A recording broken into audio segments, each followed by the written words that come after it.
अस्सलामु अलैकुम। बिस्मिल्लाहिर्रहमानिर्रहीम। हम चैप्टर 4 को स्टार्ट करने वाले हैं, जो 2 पोर्शंस पे मुश्तमिल है। इस चैप्टर का फ़र्स्ट हाफ लिक्विड्स, जबकि सेकंड हाफ सॉलिड्स से मुतअल्लिक़ है। इस हिस्से को शुरू करने से कबल हमें 2 टर्मिनोलॉजीज़ से आगाह होना होगा।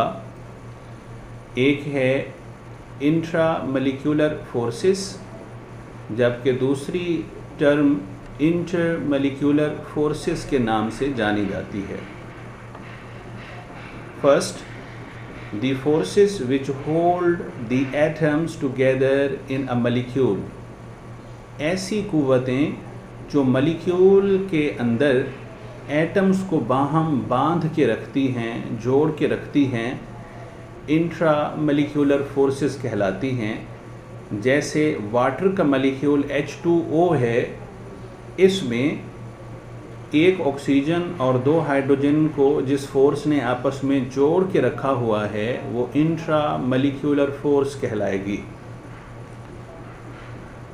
The forces which hold molecules together, ऐसी क़ुव्वतें जो मॉलिक्यूल्स के माबैन पाई जाती हैं, एक मॉलिक्यूल को दूसरे मॉलिक्यूल के साथ, दूसरे को तीसरे के साथ एंड सो ऑन जोड़ के रखती हैं, वो इंटर मॉलिक्यूलर फोर्सेस कहलाती हैं।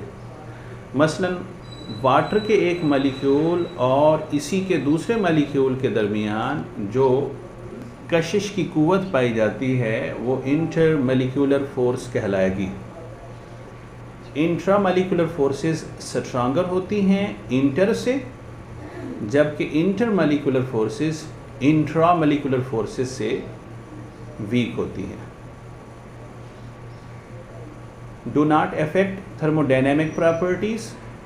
इंट्रा मॉलिक्यूलर फोर्सेस का थर्मोडायनेमिक प्रॉपर्टीज़ के ऊपर कोई असर नहीं होता, अक्सर व बेशतर, जैसा कि melting point, boiling point, heat of vaporization, heat of sublimation. जबकि intermolecular forces thermodynamic properties पे असर अंदाज होती हैं। जितनी इंटर मॉलिक्यूलर फोर्स स्ट्रांग होगी, मॉलिक्यूल को दूर करना उतना मुश्किल होगा, उनका melting point, boiling point etcetera उतना ज़्यादा होगा। एग्जाम्पल्स हैं हमारे पास इंट्रा मॉलिक्यूलर फोर्सेस की आयनिक बॉन्ड्स एंड कोवेलेंट बॉन्ड्स, जबकि इंटर मॉलिक्यूलर फोर्सेस बहुत सारी होती हैं, जिनमें डाईपोल फोर्सेस और हाइड्रोजन बॉन्डिंग को यहाँ पे एग्जाम्पल के तौर पर लिया गया है। हमने इस चैप्टर के अंदर जस्ट इंटर मॉलिक्यूलर फोर्सेस को पढ़ना है। इंट्रा का ताल्लुक़ चैप्टर नंबर 6 से है। इंटर मॉलिक्यूलर फोर्सेस हमारे पास हैं dipole forces, ion dipole forces, dipole induced dipole forces, instantaneous dipole, induced dipole forces. आइए इनको 1 बाय 1 हम डिटेल से स्टडी करते हैं। डाईपोल फोर्सेस, ये फर्स्ट टाइप की फोर्सेस हैं। ऐसी फोर्सेस जो परमानेंट डाईपोल रखने वाले मॉलिक्यूल्स के माबैन इस तरह होती हैं कि एक मॉलिक्यूल का नेगेटिव पोल दूसरे मॉलिक्यूल के पॉजिटिव पोल को अट्रैक्ट करता है। जैसा कि डायग्राम में आप हाइड्रोक्लोरिक एसिड को मुलाहिजा कर सकते हैं। इसमें लेफ़्ट मॉलिक्यूल का स्लाइट नेगेटिव चार्ज रखने वाला क्लोरीन राइट मॉलिक्यूल के स्लाइट पॉजिटिव चार्ज रखने वाले हाइड्रोजन को अट्रैक्ट कर रहा है। डाईपोल फोर्सेस आपकी टेक्स्ट बुक के मुताबिक 2 चीज़ों पे डिपेंड करती हैं। एक मॉलिक्यूल्स के माबैन पोलैरिटी पे, ये पोल नेगेटिव और पॉजिटिव पोल मैग्नीट्यूड में जितना स्ट्रांग होगा, यानी जितना स्लाइट नेगेटिव चार्ज ज़्यादा होगा और दूसरे पे स्लाइट पॉजिटिव चार्ज जितना ज़्यादा होगा, उतना ये फोर्सफुली एक दूसरे को अट्रैक्ट करेंगी और डाईपोल डाईपोल फोर्स उतनी मजबूत होगी। यानी dipole dipole force is directly proportional to polarity of molecule. आप इसकी इक्वेशन बना सकते हैं डायरेक्टली प्रोपोर्शनल की। और इसमें दूसरा पॉइंट है आपकी टेक्स्ट बुक के हवाले से, dipole dipole force is inversely proportional to the distance between two molecule. इस मॉलिक्यूल और इस मॉलिक्यूल के माबैन फासला जितना ज़्यादा होगा, इन दोनों मॉलिक्यूल को अगर हम दूर कर दें तो इनके दरमियान अट्रैक्टिव फोर्स वीक हो जाएगी। तो बेसिकली ये एक ही स्ट्रेंथ बनती है। आप बेशक टेक्स्ट बुक के हवाले से एग्ज़ाम्स में 2 ही लिखेंगे, टेक्स्ट बुक ही फाइनल होती है, मगर जहाँ ये पोलैरिटी स्ट्रांग होगी वो मॉलिक्यूल को ऑटोमेटिकली खींच के करीब ले आएगी। ये आपकी टेक्स्ट बुक की 2 डायग्राम्स हैं। हाइड्रोक्लोरिक एसिड में एक का स्लाइड नेगेटिव रखने वाला क्लोरीन और दूसरे मॉलिक्यूल का स्लाइड पॉजिटिव चार्ज रखने वाला हाइड्रोजन एक दूसरे को अट्रैक्ट कर रहे हैं। ये एग्जांपल है क्लोरोफॉर्म की CHCl3। कार्बन के साथ 3 क्लोरीन है और 1 हाइड्रोजन, दूसरे कार्बन के साथ भी 3 क्लोरीन है और 1 हाइड्रोजन। एक क्लोरोफॉर्म का स्लाइड पॉजिटिव चार्ज रखने वाला हाइड्रोजन दूसरे क्लोरोफॉर्म के स्लाइड नेगेटिव चार्ज रखने वाले क्लोरीन को डाईपोल डाईपोल फोर्स के ज़रिए अट्रैक्ट कर रहा है। Dipole dipole forces covalent bonds के मुकाबले में 100 गुना वीक होती हैं। यानी 100 डाईपोल डाईपोल फोर्सेस हों तो वो एक कोवेलेंट बॉन्ड के बराबर होंगी। एक कोवेलेंट बॉन्ड को तोड़ने के लिए जो एनर्जी चाहिए होती है उस एनर्जी से हम तकरीबन 100 डाईपोल डाईपोल बॉन्ड्स तोड़ सकते हैं। ये अप्रॉक्सीमेट वैल्यूज़ हैं। थर्मोडायनेमिक प्रॉपर्टीज़ जो हैं मॉलिक्यूल्स की वो डाईपोल डाईपोल फोर्स पे डिपेंड करती हैं। जितना ये डाईपोल डाईपोल फोर्स मजबूत होगा, ये उतनी पोल्स की मजबूती की वजह से ये मैग्नीट्यूड ज़्यादा होगी slide positive slide negative charge की, तो ये बॉन्ड मजबूत बनेगा। उतना ही इस बॉन्ड को तोड़ना मुश्किल होगा, इतना इसको बॉयल करना भी मुश्किल होगा, ज़्यादा टेम्परेचर देना पड़ेगा। बाकी थर्मोडायनेमिक प्रॉपर्टीज़ को इसी उसूल के ऊपर अप्लाई करके आप इजीली समझ सकते हैं। दूसरी टाइप है आयन डाईपोल फोर्सेस। ये एक ऐसी फोर्स है जिसमें एक आयन अगर वो पॉजिटिव चार्ज रखता है तो वो किसी न्यूट्रल सॉल्यूशन के मॉलिक्यूल्स में मौजूद नेगेटिव पोल को अट्रैक्ट करेगा, और अगर वो आयन नेगेटिव चार्ज रखता है तो वो किसी सॉल्यूशन के न्यूट्रल मॉलिक्यूल्स में मौजूद परमानेंट पॉजिटिव पोल को अट्रैक्ट करेगा। और इस तरीके से आयन और सॉल्वेंट के मॉलिक्यूल के दरमियान जो अपोजिट फोर्सेस की वजह से जो electrostatic force of attraction develop होती है वो आयन डाईपोल फोर्स कहलाती है। यहाँ पे इस कॉन्सेप्ट को बड़ा वाज़े तरीके से समझाया गया है। हमने पानी के अंदर नमक डाली, सोडियम क्लोराइड डाला, तो सोडियम आयन और क्लोराइड आयन एक दूसरे से जुदा हो गए। हर आयन को वाटर के मॉलिक्यूल सराउंड करेंगे और उसके साथ इंटरेक्ट करेंगे। यहाँ पे आप मुलाहजा कर सकते हैं कि 6 मॉलिक्यूल्स को दिखाया गया। ये जस्ट समझाने के लिए है, एग्जैक्ट वैल्यू यहाँ पे एग्जैक्ट तादाद कितनी वाटर के मॉलिक्यूल की सोडियम आयन को सराउंड करेगी, यहाँ वो हम नहीं स्टडी कर रहे। तो चूँकि इस पे पॉजिटिव चार्ज है, लिहाजा वाटर के मॉलिक्यूल इसके गिर्द इस किस्म से अलाइन करेंगे, ऐसी तरतीब बनाएंगे कि वाटर का नेगेटिव पोल रखने वाला जो पोर्शन है ऑक्सीजन का, ये रेड पोर्शन जो है, ये इसके सामने होगा और इनके दरमियान अपोजिट चार्जेस की वजह से फोर्स ऑफ अट्रैक्शन डेवलप हो जाएगी। और क्लोराइड पे चूँकि नेगेटिव चार्ज होता है, वाटर मॉलिक्यूल इसके गिर्द ऐसी अलाइनमेंट करेंगे कि पानी अपने पॉजिटिव पोल को इसके करीब रखेगा। यानी हाइड्रोजन के ऊपर चूँकि स्लाइड पॉजिटिव चार्ज होता है, ये क्लोरीन के सामने रखेगा, और यहाँ क्लोराइड के नेगेटिव चार्ज और वाटर के स्लाइड पॉजिटिव पोर्शन रखने वाले जो हिस्से हैं हाइड्रोजन इनके दरमियान फोर्स ऑफ अट्रैक्शन डेवलप होगी and these are the ion dipole forces. Dipole induced dipole forces या इंटरेक्शंस। बाज़-औक़ात एक नॉन पोलर मॉलिक्यूल एक पोलर मॉलिक्यूल के साथ मिलके एक फोर्स ऑफ अट्रैक्शन डेवलप कर लेता है।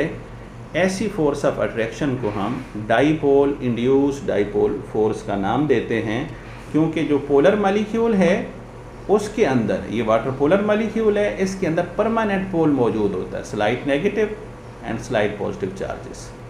और जो दूसरा मॉलिक्यूल है हमारे पास जहाँ ऑक्सीजन लिया गया है, तो इसके अंदर कोई पोल मौजूद नहीं है, नॉन पोलर है। जब ये करीब आएंगे तो पोलर मॉलिक्यूल का ये जो पोर्शन है, जैसा कि यहाँ पे नेगेटिव पार्ट है, ये इसके इलेक्ट्रॉन्स को रिपेल करेगा और इसके न्यूक्लियस को अपनी जानिब अट्रैक्ट करेगा। लिहाजा न्यूक्लियस इसके करीब आ जाएगा और इलेक्ट्रॉन क्लाउड राइट साइड पे चला गया, और इस पॉजिटिव पोर्शन और इस dipole permanent dipole of water जो कि ऑक्सीजन यहाँ पे मौजूद है, नेगेटिव चार्ज रखने वाला, इनके दरमियान एक फोर्स ऑफ अट्रैक्शन डेवलप होगी। ये साइंटिस्ट डीबाई ने स्टडी की थी, लिहाजा उन्हीं के नाम से डीबाई फोर्सेस कहलाती हैं। लंदन डिस्पर्जन फोर्सेस, या इनका दूसरा नाम है instantaneous dipole induced dipole forces. ये तमाम किस्म के मॉलिक्यूल्स में पाई जाती हैं, चाहे वो पोलर हों या नॉन पोलर हों, आयन्स हों या मॉलिक्यूल्स हों या एटम्स हों। लेकिन जो मॉलिक्यूल्स नॉन पोलर होते हैं, इनके अंदर सिर्फ यही फोर्सेस पाई जाती हैं और उनकी अट्रैक्शन का दारो मदार सिर्फ इन्हीं पर होता है। बाकी जहाँ डाइपोल फोर्सेस या आयन डाइपोल फोर्सेस वगैरह मौजूद होती हैं, वहाँ अगरचे ये फोर्सेस भी पाई जाती हैं, लेकिन ये अक्सर व बेशतर लेस डोमिनेंट होती हैं। यहाँ एग्जांपल में लिया गया है हीलियम के मॉलिक्यूल्स को, या इसको मोनो एटॉमिक मॉलिक्यूल्स कह सकते हैं या आप एटम्स भी कह सकते हैं। क्योंकि ये नॉन पोलर हैं तो इनमें एक मॉलिक्यूल के अंदर पोलराइजेबिलिटी पैदा हो जाएगी एक लम्हे के लिए, जिसको हम चंद स्लाइड के बाद वाज़े करते हैं। या ऐसा समझें कि दो इसके एटम जब करीब आएंगे तो इसके वैलेंस शेल के इलेक्ट्रॉन राइट को और राइट के वैलेंस शेल के इलेक्ट्रॉन लेफ़्ट वाले एटम के या मॉलिक्यूल के वैलेंस शेल इलेक्ट्रॉन्स को रिपेल करेंगे। लिहाजा इसके इलेक्ट्रॉन भी दूर चले जाएंगे, इसके भी दूर चले जाएंगे। इसके इस तरफ स्लाइड नेगेटिव, इस तरफ स्लाइड पॉजिटिव, इसके भी इस तरफ स्लाइड नेगेटिव, इस तरफ स्लाइड पॉजिटिव चार्ज क्रिएट हो जाएगा। फिर ये जो है ये दूसरे किसी न्यूट्रल हीलियम के एटम के पास जाएगा और इसका नेगेटिव पोल उसके अंदर पोलैरिटी इंड्यूस करेगा, आर्जी तौर पर पोलैरिटी उसके अंदर पैदा करेगा। Same will be the case of this atom as well. या दूसरे अल्फाज में हम इसको यूँ भी समझ सकते हैं कि इन्होंने इसके इलेक्ट्रॉन को अपनी तरफ न्यूक्लियस ने अट्रैक्ट किया और इसके न्यूक्लियस को रिपेल किया, तो न्यूक्लियस जहाँ आ गया इलेक्ट्रॉन करीब आ गया, तो ये न्यूक्लियस इन इलेक्ट्रॉन को अट्रैक्ट करने के लिए यहाँ मौजूद है। इस तरीके से यहाँ इनके दरमियान ये फोर्स ऑफ अट्रैक्शन डेवलप हो गई। ये एक लम्हे के लिए प्रोड्यूस होती है, फिर टूट जाती है, फिर पैदा होती है, फिर टूट जाती है। लाखों मॉलिक्यूल जो इसके अंदर होंगे उनमें ये टूटती भी रहेगी और प्रोड्यूस भी होती रहेगी। चूँकि एक लम्हाती फोर्स होती है, इसलिए इसको हम इंस्टेंटेनियस डाइपोल फोर्स का नाम देते हैं। 1930 के अंदर इन फोर्सेस को जर्मन फिजिस्ट फ्रिट्ज लंडन ने एक्सप्लेन किया था। आपकी टेक्स्ट बुक के मुताबिक लंदन डिस्पर्जन फोर्सेस दो फैक्टर्स पर डिपेंड करती हैं, लेकिन यहाँ पे हमने इनको आपकी आसानी की खातिर 3 फैक्टर्स में तकसीम कर दिया है। बेसिकली जो फैक्टर नंबर 1 और फैक्टर नंबर 3 है, ये एक ही चीज़ हैं, मगर इनको अलहदा से स्टडी करने में भी कोई हर्ज नहीं है। माइन्यूट सा डिफरेंस इनके दरमियान बनाया जा सकता है। फर्स्ट है शेप्स ऑफ मॉलिक्यूल्स। ऐसे मॉलिक्यूल जिनकी शेप स्फेरिकल होती है उनके दरमियान instantaneous dipole induced dipole forces कम होती हैं। देखें, ये एक नियोपेंटेन का मॉलिक्यूल है, दरमियान में कार्बन है और साइड पे 4 मिथाइल ग्रुप्स हैं और ये गेंदनुमा शक्ल है, एक स्फेरिकल बॉडी है। तो इनके एक नियोपेंटेन और दूसरे नियोपेंटेन के दरमियान थोड़ी सी जगह है जहाँ से ये एक दूसरे को इंटरेक्ट कर सकते हैं, एक दूसरे के साथ फोर्स ऑफ अट्रैक्शन डेवलप कर सकते हैं। यहाँ लेफ्ट साइड पे हमारे पास मॉलिक्यूल है एन पेंटेन। ये एक एन पेंटेन और दूसरा एन पेंटेन, 2 पेंटेन के मॉलिक्यूल्स हैं और इनके दरमियान इंटरेक्ट करने का एरिया ज़्यादा है, लिहाजा ये एक दूसरे के साथ stronger force of attraction develop कर पाएंगे इसकी बनिस्बत। यानी अगर शेप स्फेरिकल है तो लंदन डिस्पर्जन फोर्स उसमें वीक होने के चांसेस होंगे, और शेप अगर लीनियर है, लंबूतरी है, तो फिर उसके अंदर लंदन डिस्पर्जन फोर्स के स्ट्रांग होने के चांसेस ज़्यादा होते हैं। यही वजह है कि इसमें भी 5 एटम्स हैं कार्बन के और इसमें भी 5 एटम हैं कार्बन के, और इसमें भी 12 हाइड्रोजन हैं और इसमें भी 12 हाइड्रोजन हैं। दोनों एक दूसरे के आइसोमर्स हैं। इसके बावजूद इसका बॉइलिंग पॉइंट 9.5 डिग्री सेंटीग्रेड है, जबकि एन पेंटेन का 36.1 डिग्री सेंटीग्रेड है। इसके बॉइलिंग पॉइंट के ज़्यादा होने का एक ही सबब है कि इसमें लंदन डिस्पर्जन फोर्स स्ट्रांग है, और इसके स्ट्रांग होने की सिर्फ एक ही तौजीह है कि ये लीनियर है और एक मॉलिक्यूल दूसरे मॉलिक्यूल के साथ ज़्यादा सरफेस एरिया के साथ अटैच्ड होने की सलाहियत रखता है। हमारे पास दूसरा फैक्टर है साइज़ ऑफ एटम और मॉलिक्यूल्स। एटम्स का मॉलिक्यूल्स का साइज़ जितना बड़ा होगा, हम इसको साइज़ ऑफ स्पीशी भी कह सकते हैं। स्पीशी से मुराद यहाँ केमिस्ट्री की स्पीशी है, आई मीन एटम, आइंस और मॉलिक्यूल्स। जितना साइज़ ज़्यादा होगा उतना उसके अंदर लंदन डिस्पर्जन फोर्स यानी instantaneous dipole induced dipole force के चांस ज़्यादा होंगे। इसको हम इस टर्म से भी बड़ी आसानी से एक्सप्लेन कर सकते हैं, इसी टॉपिक का हिस्सा है और अलहदा से भी शार्ट क्वेश्चन वगैरह में पूछी जाती है। Polarisability. Polarisability is a measure of how easily an electronic cloud is distorted with in a species. Species में भी एटम, मॉलिक्यूल और आयन, किसी भी स्पीशी के अंदर उसके जो इलेक्ट्रॉनिक क्लाउड होता है, उसके गिर्द फैला हुआ इलेक्ट्रॉन का जो बादल है, जो ब्लैंकेट है, वो किस हद तक डिस्टॉर्ट हो सकता है, डिस्टर्ब हो सकता है, और उसकी जो सिमेट्री है, तरतीब है, किस तरीके से एक तरफ उसके ज़्यादा लुढ़क जाने के चांसेस हो सकते हैं।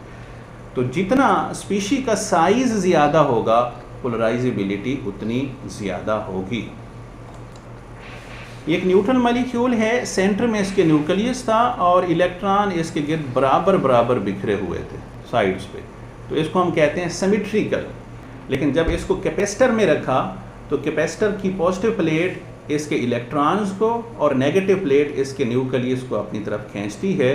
अब इसके ऊपर स्लाइट पॉजिटिव और स्लाइट नेगेटिव चार्ज जो प्रोड्यूस हुआ है, ये हम कहते हैं कि इसका इलेक्ट्रॉनिक क्लाउड डिस्टॉर्ट हो गया, बिगड़ गया, यानी जो बराबर बराबर बिखरा हुआ था वो एक साइड की तरफ मुंतकिल हो गया। कितने % एक तरफ मुंतकिल हुआ, इस मैग्नीट्यूड को हम पोलराइजेबिलिटी कहते हैं, और जितनी पोलराइजेबिलिटी ज़्यादा होगी उतनी इसके अंदर लंदन डिस्पर्जन फोर्स स्ट्रांग होगी।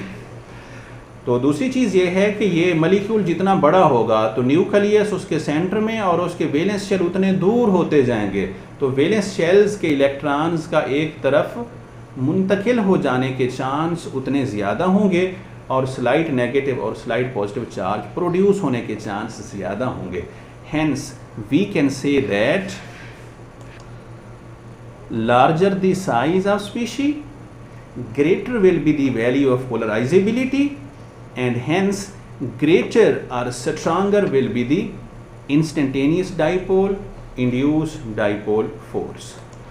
अब अलमुख्तसर आप इनको दो टेबल्स के अंदर मुलाहजा कर सकते हैं। ये पीरियाडिक टेबल का 7th ए ग्रुप है, हेलोजेंस फ्लोरीन, इसका बॉइलिंग पॉइंट -188 डिग्री सेंटीग्रेड है। दूसरा है क्लोरीन, इसका बॉइलिंग पॉइंट ज़्यादा है, ब्रोमीन का उससे ज़्यादा, आयोडीन का उससे ज़्यादा और एस्टाटीन का उससे ज़्यादा। महज एक ही सबब है, हालांकि हैं तो ये सारे के सारे नॉन पोलर। तो फ्लोरीन का जो एक मॉलिक्यूल बनेगा F और F के दरमियान, और क्लोरीन का Cl के दरमियान, एंड से सो ऑन। तो इसमें जो है फ्लोरीन में 2 शेल्स होते हैं, क्लोरीन में 3, ब्रोमीन में 4 एंड सो ऑन, बढ़ते चले जाएंगे। तो साइज़ बड़ा होने की वजह से पोलराइजेबिलिटी ज़्यादा होगी। पोलराइजेबिलिटी ज़्यादा होने की वजह से उनके दरमियान लंदन डिस्पर्जन फोर्सेस स्ट्रांग बनेंगी, एक दूसरे को मजबूती से खींचेंगी और उनका बॉइलिंग पॉइंट भी बढ़ता चला जाएगा और इनका इसी तरीके से मेल्टिंग पॉइंट भी बढ़ता चला जाएगा।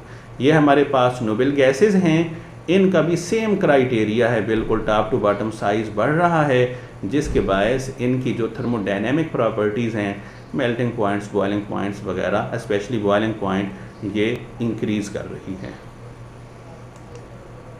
हमारे पास तीसरा और आखिरी फैक्टर है जो मैंने आपको चंद मिनट्स पहले बताया था कि फैक्टर 1 और फैक्टर 3 को आप एक ही कह सकते हैं। वहाँ हमने कहा था शेप ऑफ मॉलिक्यूल पे कैसे डिपेंडेंस है लंदन डिस्पर्जन फोर्स की, जहाँ हम देख रहे हैं कि number of atoms in a non polar molecule जो हैं ये कैसे असरअंदाज होते हैं लंदन डिस्पर्जन फोर्सेस पे। तो इसकी जो केमिस्ट्री बड़ी आसान सी है, सादा सी है। जितने एटम्स ज़्यादा होंगे एक नॉन पोलर लीनियर मॉलिक्यूल्स के अंदर, उतना उसके पोलराइज होने के चांस ज़्यादा होंगे और उतना ही उसके अंदर लंदन डिस्पर्जन फोर्स स्ट्रांग बनेगी। आप एग्जांपल ले सकते हैं 2 यहाँ पे टेक्स्ट बुक के मुताबिक। एक ले लें ईथेन CH3 और यहाँ पे CH और इसको हटा के यहाँ इस कार्बन की जगह H लगा दें। ईथेन और ईथेन ये जो हैं गैसियस हालत में रूम टेम्परेचर पाए जाते हैं। दूसरा ये हमारे पास ये ओरिजिनल यही मॉलिक्यूल जो आपके सामने है, ये हेक्सेन या एनहेक्सेन। इसमें 6 कार्बन एटम हैं और 14 हाइड्रोजन एटम्स आप इसमें मुलाहजा कर सकते हैं। एक एनहेक्सेन का मॉलिक्यूल जब एनहेक्सेन के दूसरे मॉलिक्यूल के करीब आएगा तो उसको ज़्यादा प्लेसेस के साथ अटैच्ड करने की सलाहियत रखता है। आई मीन अटैचिंग साइड्स बढ़ जाती हैं। अलमुख्तसर आप इसको यूँ समझ सकते हैं कि एक हाथ की एक उंगली अगर दूसरे हाथ की एक उंगली में के साथ उसका शिकंजा बना लिया जाए तो उनको जुदा करना आसान है, और 5 उंगलियां अंगूठा समेत अगर दूसरे हाथ के अंदर मजबूती से जकड़ी जाएं तो वो उनको जुदा करना मुश्किल हो जाता है। इसी तरीके से ज़्यादा साइड्स से, ज़्यादा जगहों से जब एक मॉलिक्यूल दूसरे मॉलिक्यूल के साथ अटैचमेंट करेगा, अब इनको जुदा करना मुश्किल होगा, ज़्यादा इनको फोर्स देना पड़ेगी, ज़्यादा एनर्जी देना पड़ेगी। लिहाजा हम कह सकते हैं कि नंबर ऑफ़ द एटम्स एक नॉन पोलर लीनियर मॉलिक्यूल में जितने ज़्यादा होते जाएंगे उतनी ही उसके अंदर लंदन डिस्पर्जन फोर्स स्ट्रांग होती जाएगी। इस टेबल के अंदर सारे लीनियर मॉलिक्यूल्स हैं। Methane 1 carbon, ethane 2 carbon and so on, propane, butane, pentane, hexane, octane, decane etcetera. तो इनके यहाँ पे बॉइलिंग पॉइंट्स हैं, ये बढ़ रहे हैं। क्यों बढ़ रहे हैं? एक ही सबब है, हैं तो ये नॉन पोलर मॉलिक्यूल्स, मगर इनमें टॉप टू बॉटम आते हुए इस तरतीब के साथ लीनियर मॉलिक्यूल्स के अंदर एटम्स की तादाद बढ़ रही है। लिहाजा हमारा ये जो पॉइंट 3 है ये 100% एप्लीकेबल हुआ। आप देख सकते हैं कि फर्स्ट 4 जो हैं ये गैसेस हैं और नेक्स्ट आपको लिक्विड दिखाई दे रहे हैं। आप 17, 18, 19 कार्बन वाले मॉलिक्यूल्स तक जाएंगे तो वो सॉलिड या सेमी सॉलिड की फॉर्म में आपको नज़र आएंगे। एंड पे थोड़ी सी इनकी समरी दी गई है, इनको एक दूसरे के साथ को रिलेट करने के लिए कि ये नॉन बॉन्डिंग इंटरेक्शन है, यानी जिनमें कोई बॉन्ड नहीं बनता कोवेलेंट या आयनिक बॉन्ड का, तो इनमें जो आयन डाइपोल फोर्स है बहुत मजबूत होती है, बहुत ज़्यादा एनर्जी देना पड़ती है इनको आपस में तोड़ने के लिए। हाइड्रोजन बॉन्डिंग जो हमारा नेक्स्ट टॉपिक होगा, आयन डाइपोल फोर्स की बनिस्बत कम, डाइपोल फोर्स उससे थोड़ा वीक होता है, आयन डाइपोल जो है इससे वीक होता है, ion instantaneous dipole induced dipole force है एंड सो ऑन, या आयन इंड्यूस डाइपोल फोर्स है। ये था आयन डाइपोल, आयन के साथ परमानेंट डाइपोल है, ये आयन के साथ इंड्यूस डाइपोल जो कि हमारे सिलेबस का हिस्सा नहीं है। एक आयन है और वो नॉन पोलर मॉलिक्यूल में डालते हैं तो पोलैरिटी उसके अंदर आर्जी तौर पर पैदा करता है। और फिर इसी तरीके से डाइपोल, इंड्यूस डाइपोल और लंदन डिस्पर्जन फोर्सेस हैं, इनका एग्जाम्पल और स्केच एक दिया गया है, लेकिन इसको याद करना ज़रूरी नहीं है, आप एक नज़र इसको देख सकते हैं। ओके जी, थैंक यू, अल्लाह हाफिज़।